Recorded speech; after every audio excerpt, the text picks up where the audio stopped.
आइए हम मैंगलोर के अंदर देखते हैं किस तरीके से कंपोनेंट्स के दरमियान कम्युनिकेशन हो सकती है। इससे पहले की जो हम लेक्चर थे उसके अंदर हमने ये देखा था कि हमने कंपोनेंट बनाया था, उसमें डेटा बाइंडिंग इस्तेमाल की। लेकिन अगर हमारे पास ऐसा सिनेरियो हो जिसके अंदर एक हमारे पास कंपोनेंट हो और उसके अंदर हम एक और कंपोनेंट इस्तेमाल करना चाहें तो वो कैसे होगा। आइए इसके सबसे पहले हम एक एग्जांपल देखते हैं कि फॉर एग्जांपल हमारे पास स्टूडेंट लिस्ट एक कंपोनेंट ऑलरेडी मौजूद है जिसके अंदर हम स्टूडेंट्स की लिस्ट दिखाते हैं। लेकिन हम उसके अंदर एक और काम करना चाहते हैं। वो काम ये करना चाहते हैं कि हम ये बता सकें कि भाई इस क्लास के अंदर मॉनिटर कौन होगा। ठीक है, और ये मॉनिटर ऐसा कंपोनेंट हो कि इसके में एक इमेज हो हर लाइन के ऊपर। अगर मैं इस पर क्लिक करूँ तो स्टूडेंट से वो मॉनिटर बन जाए। तो ये जो मॉनिटर बनने का फंक्शनैलिटी है, मैं इसका एक छोटा सा कंपोनेंट बना लेता हूँ। तो जैसे मैंने यहाँ पे बताया कि मैंने एक स्टूडेंट मॉनिटर कंपोनेंट बनाया। मैंने ये मेरा नेस्टेड कंपोनेंट जिसको मैं ऐप स्टूडेंट लिस्ट के अंदर इस्तेमाल करूँगा, यानी हर रो के अंदर जितने भी स्टूडेंट्स होंगे उसमें ये कंपोनेंट क्या होगा, ये रिपीट होगा। ठीक है, इसकी मिसाल ऐसे है कि ये क्या ये स्टूडेंट क्लास का जो मॉनिटर है का जो ये कंपोनेंट है, ये क्या है अब लिस्ट कंपोनेंट में इस्तेमाल हो गया। तो अगर मैं ये चाहता हूँ कि हर स्टूडेंट का इंफॉर्मेशन, क्योंकि मैं चेंज इस तरह करूँगा कि मैं अपने डेटा को ऐसे रख दूंगा कि मिसाल के तौर पर मेरे पास 5 स्टूडेंट्स हैं तो एक स्टूडेंट के अंदर मैं सेट कर दूंगा कि ये मेरा मॉनिटर है। तो मेरा ये कंपोनेंट जो है इसको पता चल जाए कि कौन सा स्टूडेंट मॉनिटर है, तो वो क्या करें मॉनिटर की इमेज डिस्प्ले करें, और कौन सा इमेज जो है वो कौन सा स्टूडेंट जो है वो आम स्टूडेंट तो उसके लिए वो कुछ भी ना डिस्प्ले करें फॉर एग्जांपल। तो उसके लिए क्या है, इसको इनपुट चाहिए अपने parent component student list component से, अपने स्टूडेंट लिस्ट कंपोनेंट से इस चाइल्ड कंपोनेंट को पैरामीटर चाहिए। तो इसके लिए क्या करना होगा, यानी इसको कुछ इनपुट चाहिए। और इसी तरीके से अब जैसे मैं कह रहा हूँ कि मैं अब डेटा तो डिस्प्ले कर दिया मैंने कि कौन स्टूडेंट है और कौन मॉनिटर है, लेकिन मैं इसको चेंज भी करना चाहता हूँ।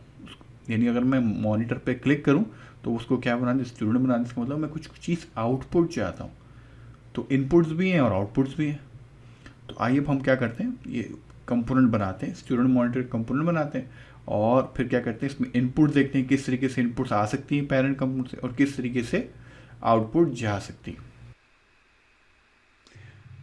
आइए अब हम इसमें देखते हैं कि किस तरीके से हम जो है ये अपना चाइल्ड कंपोनेंट को बनाते हैं। तो हम चाइल्ड कंपोनेंट जो बनाएंगे ये अपने क्या करेंगे, ये हम शेड फोल्डर में बनाएंगे। अब ये शेड हमारा जो फॉर इंस्टेंस हमारा पैकेज है, इसमें बनाने के लिए हम क्या करेंगे, हम सबसे पहले कमांड प्रॉम्प्ट को खोलेंगे और एंगुलर CLI के थ्रू अपने कंपोनेंट को जनरेट करेंगे। G for generate, C for component, और कंपोनेंट के बाद हम क्या करेंगे, जो कंपोनेंट जिस नाम का हमको क्रिएट करना है उसका नाम लिखेंगे। अब हम एक मॉनिटर कंपोनेंट बना रहे हैं तो हम क्या उसका नाम लिख लेते हैं, हम स्टूडेंट मॉनिटर रख लेते हैं। ये हमारा कंपोनेंट जनरेट हो गया और ये क्या, ये हमारा शेड उसमें आ गया। अब क्या फर्स्ट स्टेप होगा, फर्स्ट स्टेप ये होगा कि मैं ऐसा करता हूँ कि एक मॉनिटर की इमेज फाइल भी रख लेता हूँ। ये हमारा एक भयानक सा मॉनिटर हो गया। अब इसका मतलब ये क्लास के अंदर जो स्टूडेंट मॉनिटर होगा तो हर स्टूडेंट के नाम के साथ उस रो में क्या हो, ये आइकन को मैं डिस्प्ले करूँगा। अब ये मेरा ऑब्जेक्टिव है इस वक्त, इसको मुझे हैंडल करना है। तो मेरा चाइल्ड कंपोनेंट क्या है, वो एक स्टूडेंट मॉनिटर का एक कंपोनेंट है जो इमेज को डिस्प्ले करेगा। किस तरह डिस्प्ले करेगा, ओवरऑल पिक्चर क्या होगी कि वो पेरेंट कंपोनेंट से इस बात की इंफॉर्मेशन लिया कि क्या मॉनिटर है या नहीं है।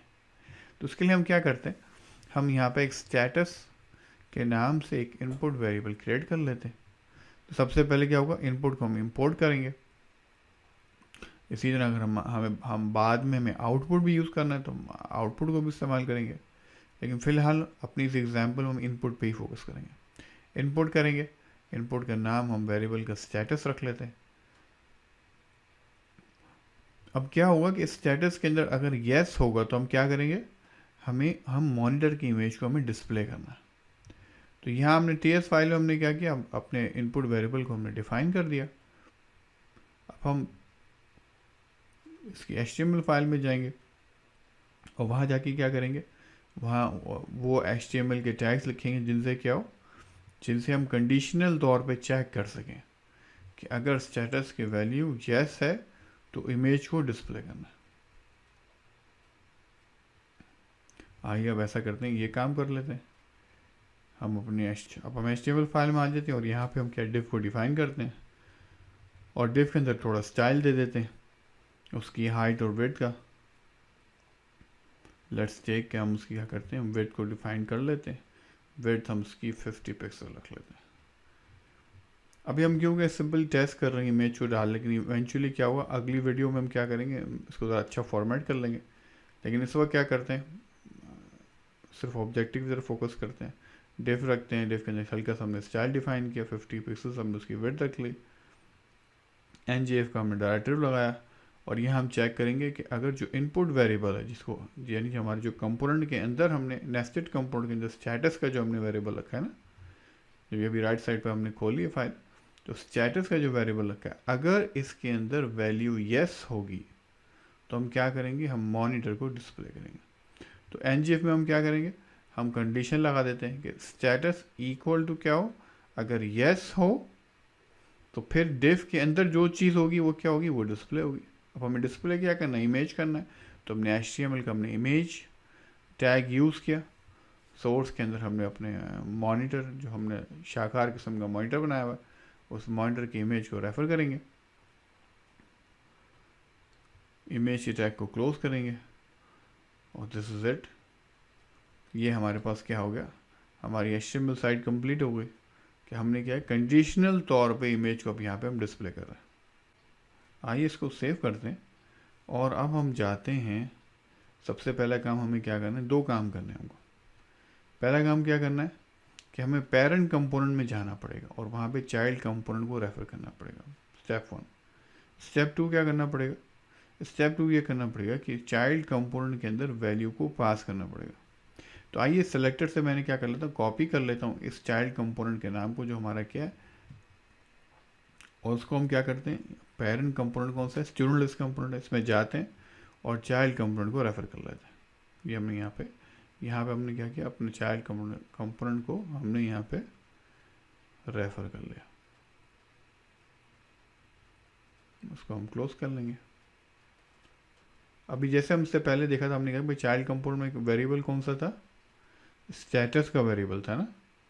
तो हम क्या करेंगे, हम मेक श्योर करेंगे कि इस चाइल्ड कंपोनेंट में स्टेटस के अंदर क्या वैल्यू पास हो।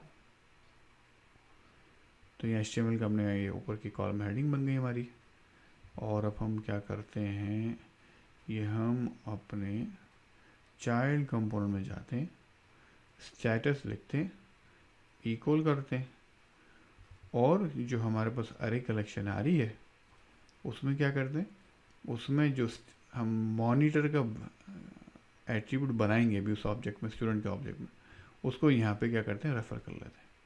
अब आइए अब हम चलते हैं अपने स्टूडेंट लिस्ट कंपोनेंट में और यहाँ पे हमारे पास जो कलेक्शन है स्टूडेंट की, इसमें हम क्या ऐड करेंगे, हम नया एट्रीब्यूट ऐड कर देंगे मॉनिटर और उसमें क्या करेंगे, डिफरेंट किस्म की वैल्यूज़ भर देंगे। लेट्स चेक करते हैं मॉनिटर और सभी को बना देते हैं मॉनिटर इक्वल और वैल्यू क्या होगी इसमें, हम इसमें यस दे देते हैं। आइए इसको कॉपी करते हैं, उसको बाकी रोज में भी क्या करते हैं, इसको पेस्ट कर लेते हैं और एक को नो भी कर लेते हैं, कुछ नो भी होने चाहिए।